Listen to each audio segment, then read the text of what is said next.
Le guide des égarés de Maïmonide, première partie, chapitre 53. On a été amené à croire que Dieu a des attributs à peu près de la même manière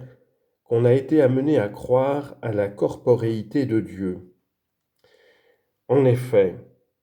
celui qui croit à la corporéité n'y a point été amené par une spéculation intellectuelle, mais en suivant le sens littéral des textes des Écritures, et il en est de même à l'égard des attributs,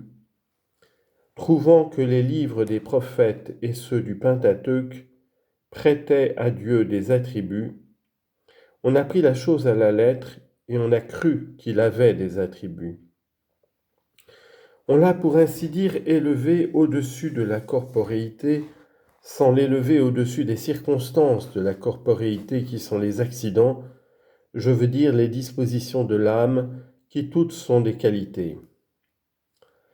Dans tout attribut qui, dans l'opinion de celui qui croit aux attributs, est essentiel dans Dieu, tu trouveras l'idée de la qualité, quoique les prophètes ne s'expriment pas clairement à cet égard, assimilant tout simplement les attributs de Dieu à ce qui leur est familier des conditions de tout corps doué d'une âme vitale. Et d'où tout cela il a été dit, l'Écriture s'est exprimée selon le langage des hommes. Le but de tous les attributs de Dieu n'est autre que de lui attribuer la perfection en général, et non pas cette chose même qui est une perfection pour ce qui d'entre les créatures est doué d'une âme. La plupart sont des attributs venant de ces actions diverses, car la diversité des actions ne suppose pas l'existence d'idées diverses dans l'agent. Je vais te donner à cet égard un exemple pris dans les choses qui existent près de nous,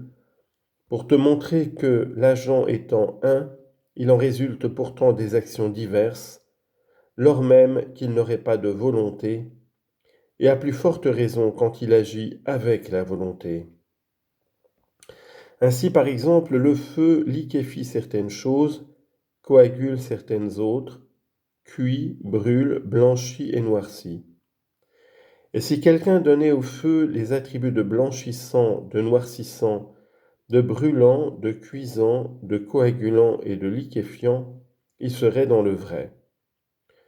Or celui qui ne connaît pas la nature du feu croit qu'il y a en lui 6 vertus différentes. Une vertu par laquelle il noircit, une autre par laquelle il blanchit, une troisième par laquelle il cuit, une quatrième par laquelle il brûle, une cinquième par laquelle il liquéfie, et une sixième par laquelle il coagule,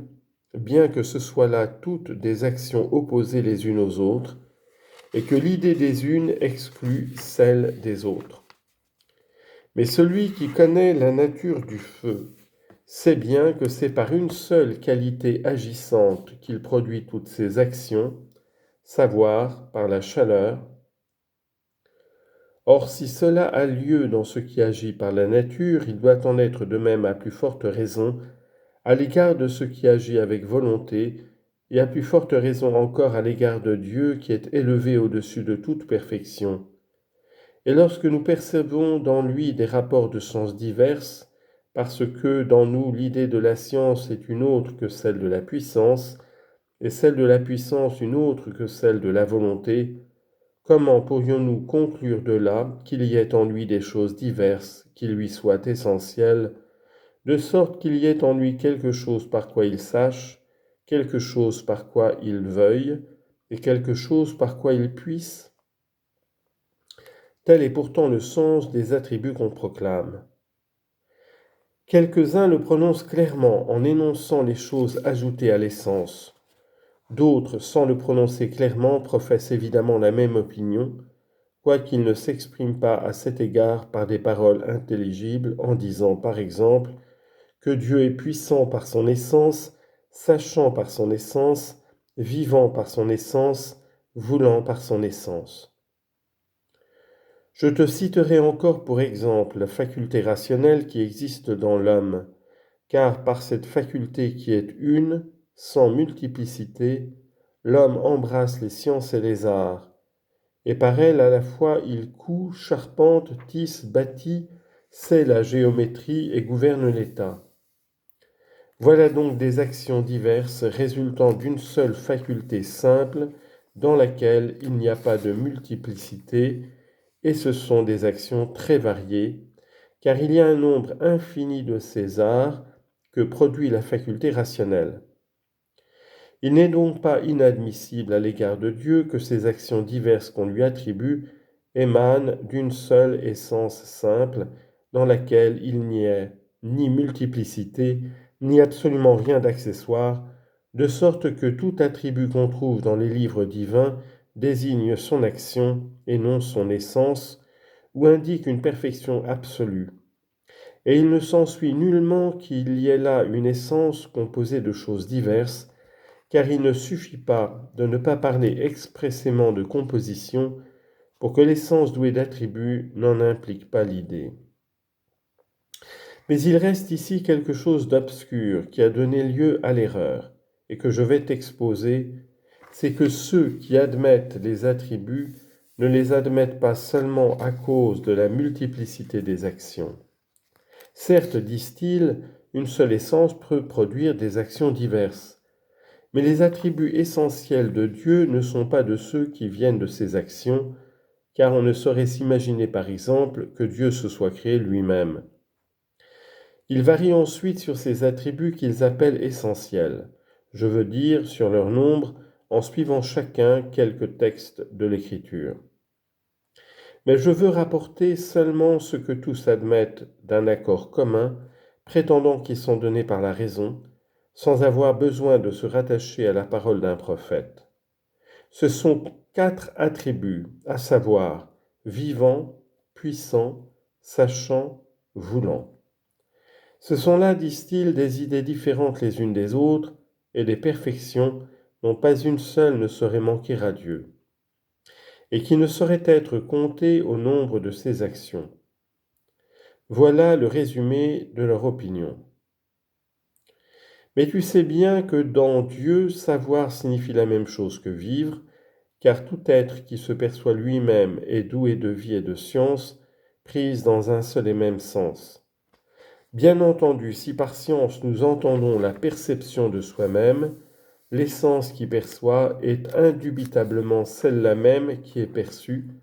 car selon notre opinion, Dieu n'est pas composé de deux choses, c'est-à-dire d'une chose qui perçoit et d'une autre qui ne perçoit pas, comme l'homme, lequel est composé d'une âme qui perçoit et d'un corps qui ne perçoit pas. Si donc par science on entend la perception de soi-même, la vie et la science en Dieu sont une seule et même chose. Mais ceux-là qui professent ces attributs n'ont pas en vue ce sens de la science divine. Au contraire, ils ont en vue la perception de Dieu, ayant pour objet ses créatures. De même, la puissance et la volonté n'existent ni l'une ni l'autre dans le Créateur par rapport à son essence, car il n'exerce pas de puissance sur lui-même, et on ne saurait lui attribuer une volonté ayant pour objet lui-même, chose que personne ne saurait se figurer. Ces attributs, au contraire, ils ne les ont admis qu'à l'égard de rapports divers existant entre Dieu et ses créatures, c'est-à-dire qu'il a la puissance de créer ce qu'il crée, la volonté de faire exister ce qui est tel qu'il l'a produit, et la science de ce qu'il a produit. Il est donc clair que ces attributs aussi sont donnés à Dieu, non à l'égard de son essence, mais à l'égard des choses créées. C'est pourquoi voici ce que nous disons nous autres qui professons réellement l'unité. De même que nous n'admettons pas qu'il y ait dans son essence quelque chose d'accessoire par quoi il ait créé les cieux, quelque autre chose par quoi il ait créé les éléments, et en troisième lieu quelque chose par quoi il ait créé les intelligences séparées. De même, nous n'admettons pas qu'il y ait en lui quelque chose d'accessoire par quoi il puisse, quelque autre chose par quoi il veuille, et en troisième lieu quelque chose par quoi il est la science des choses créées par lui. Mais son essence est une et simple, et il n'y a en elle rien d'accessoire en aucune manière. C'est cette essence qui a créé tout ce qu'elle a créé, et qui sait les choses sans que ce soit par rien d'accessoire, et peu importe que ces attributs divers se rapportent aux actions ou à des rapports divers existant entre lui et les choses faites par lui, sans parler de ce que nous avons exposé concernant le véritable sens du rapport, car on ne l'a admis que par erreur. Voilà ce qu'il faut croire à l'égard des attributs mentionnés dans les livres des prophètes.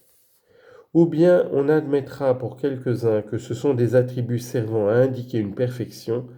par assimilation à nos perfections, telles qu'on les entend chez nous, ainsi que nous l'exposerons.